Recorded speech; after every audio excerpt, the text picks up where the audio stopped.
कहानी स्वर्ग और नर्क के बीच का फर्क।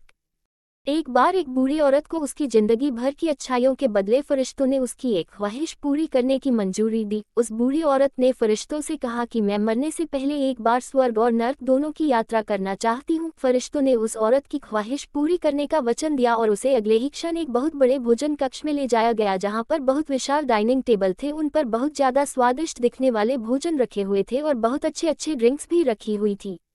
उस औरत ने देखा कि उन सभी लोगों के हाथों पर कोहनी तक लंबी लंबी चम्मच बंधी हुई है। वह लोग जब भी उस चम्मच से खाना उठाकर अपने मुंह तक ले जाने का प्रयास करते तो उनकी कोहनी मुड़ नहीं पाती और खाना उनके मुंह तक कभी पहुंच नहीं पाता। बूढ़ी औरत ने फरिश्तों से पूछा, क्या यह नर्क है?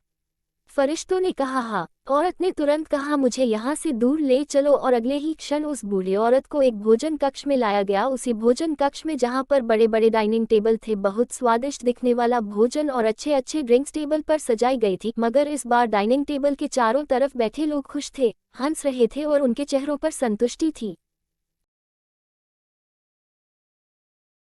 बूढ़ी औरत ने फरिश्तों से कहा, यह तो वही भोजन कक्ष है, वही भोजन है, वही ड्रिंक्स है, मगर फर्क इतना है कि यहाँ के लोग खुश दिख रहे हैं। ऐसा क्यों है? ऐसा क्यों है? क्या इन लोगों की कोहनी से चम्मच नहीं बंधी है? फरिश्तों ने उस औरत से कहा, ध्यान से देखो, इन लोगों के हाथों से भी कोहनियों तक चम्मच बंधी हुई है। फर्क सिर्फ इतना है कि इन लोगों ने एक दूसरे को खाना खिलाना सीख लिया है।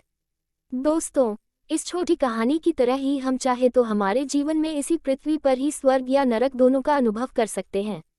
अगर हमें स्वर्ग का अनुभव करना है तो हमें पहले दूसरों के बारे में सोचना होगा, दूसरों को खिलाना होगा, दूसरों की मदद करनी होगी। चॉइस हमारी है, हम चाहे तो हमारी जिंदगी को स्वर्ग जैसा या नर्क जैसा बना सकते हैं। कहानी अच्छी लगी तो लाइक कीजिए, इस कहानी को शेयर करके आप हमें सपोर्ट कर सकते हैं।